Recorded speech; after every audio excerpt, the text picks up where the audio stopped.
Friends hello, नमस्कार। मैं सूरज शर्मा फिर से हाजिर हूँ अपने चैनल पे। फिर से क्रिकेट बुक्स से एक और पन्ना लेके किसी शख्स के बारे में आपको बताने के लिए कि उनका क्रिकेट करियर कैसा रहा, कहाँ तक और कैसी कैसी उन्होंने उपलब्धियाँ हासिल की।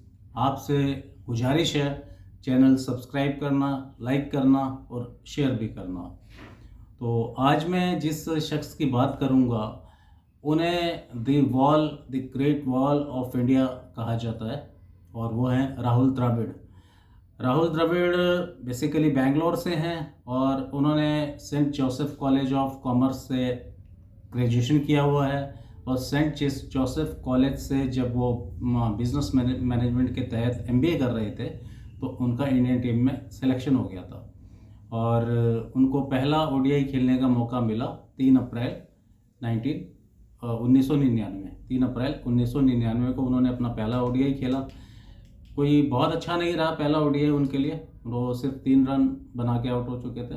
एक इत्तेफाक वाली बात है जो पिछली वीडियो में मैंने आपको बताया था कि वीरेंद्र सहवाग का कैरियर 1 अप्रैल को शुरू हुआ था, वो 1 ही रन बना पाए थे।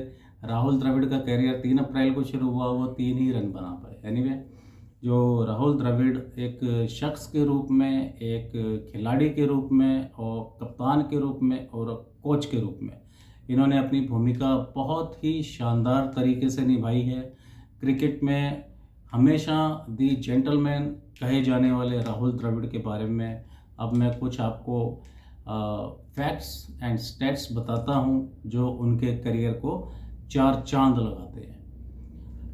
टेस्ट मैच राहुल द्रविड़ ने कुल मिला के 166 टेस्ट मैचेस खेले हैं, जिसमें 286 इनिंग्स में उन्होंने 13,288 रन बनाए हैं। बहुत बड़ा नंबर है ये। 13,288 रनों में उन्होंने 36 हाफ सेंचुरीज, 36 सेंचुरीज और 63 हाफ सेंचुरीज लगाई हैं और ये भी बहुत बड़ा नंबर है। इसके अलावा उन्होंने 4 दोहरे शतक लगाए हैं और चारों दोहरे शतक बहुत ही कमाल के हैं। इसमें एक जो उनका दोहरा शतक था जिसमें उनका हाईएस्ट स्कोर है 270 रन, 2004 में मेरे ख्याल से उन्होंने रावलपिंडी में पाकिस्तान के अगेंस्ट बनाए थे। और टेस्ट मैचेस में जितने भी उनके रन हैं वो बहुत ही वैल्यूएबल रन्स हैं। उन्होंने बहुत कठिन मौक़ों पे भारत के लिए इतनी शानदार बल्लेबाजी की है कि भारत ना वो मैचेस जीता है बल्कि मतलब बहुत आसानी से जीता है। उनके कुछ साझेदारियां जो वीवीएस लक्ष्मण के साथ मशहूर हैं, जिन्हें क्रिकेट की इतिहास की किताबों में भी लिखा गया है। एक जो सबसे चर्चित साझेदारी है वीवीएस लक्ष्मण के साथ 376 रनों की, जो कि कोलकाता के ईडन गार्डन्स में 2001 में बनाई थी, जिसमें वीवीएस लक्ष्मण ने 281 और राहुल द्रविड़ ने 180 रन बनाए थे। फॉलो ऑन मिलने के बाद इतनी बड़ी साझेदारी करना और फिर एक चमत्कारिक रूप से उस टेस्ट मैच को जीत लेना, ये बहुत बड़ी कामयाबी थी। तो एक और साझेदारी है इन दोनों की ही बड़ी लोकप्रिय साझेदारी है जो इन्होंने एडिलेड में 303 रन की, शायद 2003 या 4 की ही बात है। और राहुल द्रविड़ को टेस्ट मैचेस में 11 बार मैन ऑफ द मैच और 4 बार मैन ऑफ द सीरीज़ से नवाजा गया है। टेस्ट मैचेस में उनका रनों का औसत भी बहुत अच्छा है, तकरीबन 56 या 57 रन का उनका औसत है। बड़ी शानदार बल्लेबाजी करते थे। जो किसी भी विकेट के लिए टेस्ट मैचों में जो सबसे बड़ी साझेदारी का रिकॉर्ड है वो भी राहुल द्रविड़ के ही नाम है। उन्होंने सचिन तेंदुलकर के साथ मिलके किसी भी विकेट के लिए टेस्ट मैचेस में 7,000 के लगभग रन इन दोनों ने आपस में जोड़े हैं। और राहुल द्रविड़ का अगर हम ओडीआई करियर देखें तो ओडीआई मैचेस इन्होंने कुल मिला के खेले हैं 344, टोटल 344, जिसमें उन्होंने 11,889 लगभग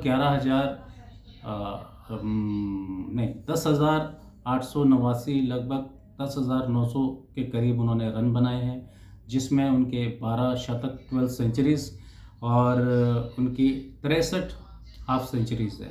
63 नहीं, 83, 83 हाफ सेंचुरीज है। 63 उनकी टेस्ट मैचेस में थी। ओडीआईज में उनको 11 बार मैन ऑफ द मैच मिला है। हाईएस्ट उनका 153 है और बड़े कमाल की बैटिंग करते थे मिडिल ऑर्डर में ओडीआईज में। जब जब इन्होंने ओडीआईज में इन्हें मौका मिला, इन्होंने बड़ी शानदार पारियां खेली हैं ओडीआईज मैचेस में। और क्योंकि मैंने राहुल द्रविड़ को, जब मैं बॉम्बे में पोस्टेड था तो मैंने राहुल द्रविड़ को एक टेस्ट मैच में देखा था बैटिंग करते हुए। बड़े क्लासिकल प्लेयर लगते हैं, बहुत ही इनकी टेक्निक और इनकी शैली बहुत लाजवाब देखने लायक होती है।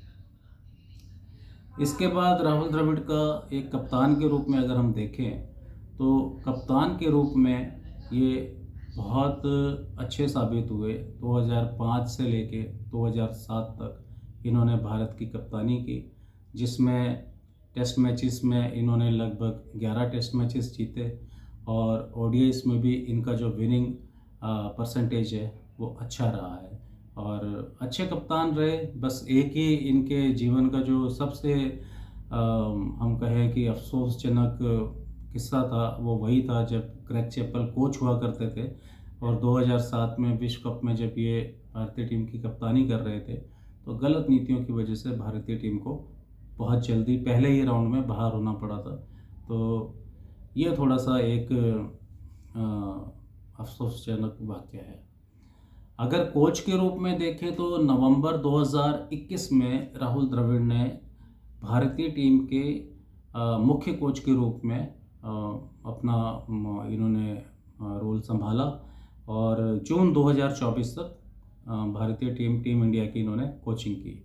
अपनी कोचिंग के दौरान इन्होंने 2 आईसीसी ट्रॉफीज़ यानी कि एशिया कप 2023 और T20 वर्ल्ड कप फरवरी 2024 में जून, मेरे ख्याल से जून 2024 में इनके कोचिंग के अंडर भारत ने जीता।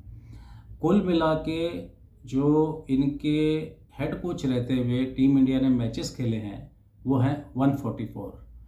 24 टेस्ट मैच खेले हैं जिसमें से 14 जीते, 7 हारे, 3 ड्रॉ रहे।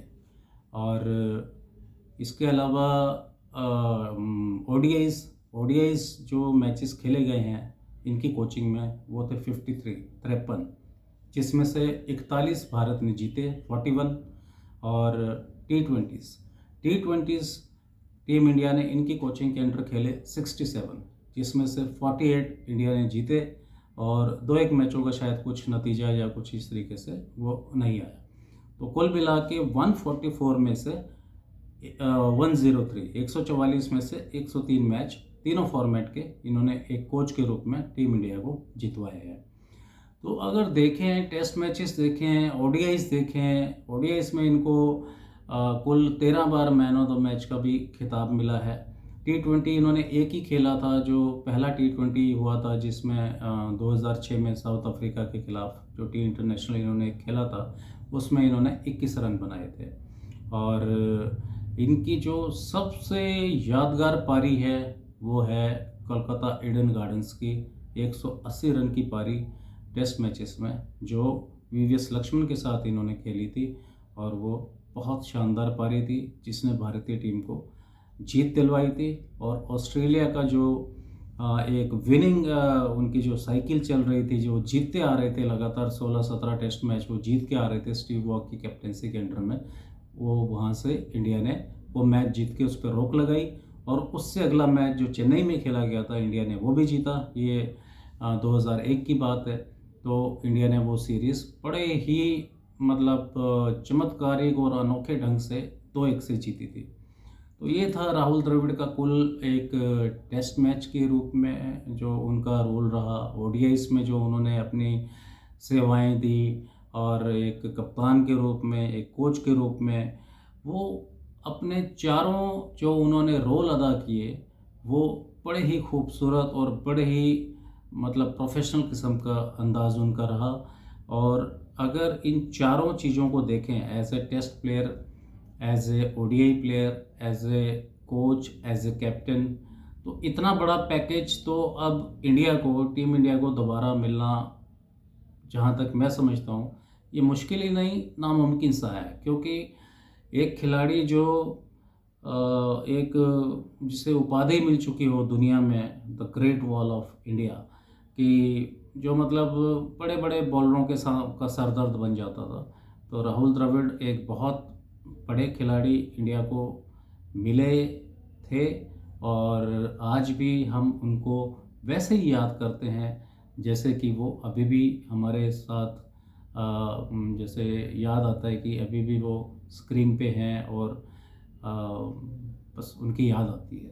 और राहुल द्रविड़ ने अपने इस खेल शैली से, अपने जितना भी जो उनके जेंटलमैनशिप थी, उससे टीम इंडिया को जो भी दिया वो काबिल तारीफ़ है, हमेशा याद रखा जाएगा। और यंगस्टर्स के लिए उन्होंने एक बहुत बड़ा एग्जाम्पल सेट कर दिया है कि खिलाड़ी हो तो राहुल द्रविड़ जैसा। ये थी आज की मेरी एक राहुल द्रविड़ के ऊपर एक कहानी स्टोरी, जो उनके लाइफ और उनके जो फैक्ट्स और स्टैट्स से रिलेटेड थी। उम्मीद करता हूँ आपको पसंद आई होगी, और आगे भी किसी और प्लेयर की कहानी लेके आऊँगा। आप चैनल सब्सक्राइब करना, लाइक करना, शेयर करना। सबसे बड़ी बात अगर मैं आपको बताऊँ तो वो ये है कि मैं कोई स्क्रिप्ट नहीं होती मेरे पास, कुछ भी रिटन मटेरियल नहीं है, प्रॉम्प्टर वगैरह ये सब चीज़ें मेरे से बहुत दूर है। मैं सिर्फ जितना मुझे याद होता है, जितनी मुझे नॉलेज है, उसके आधार पे मैं आपको बताता हूँ। तो आपसे गुजारिश है चैनल सब्सक्राइब करना और आगे भी देखते रहना। जय हिंद।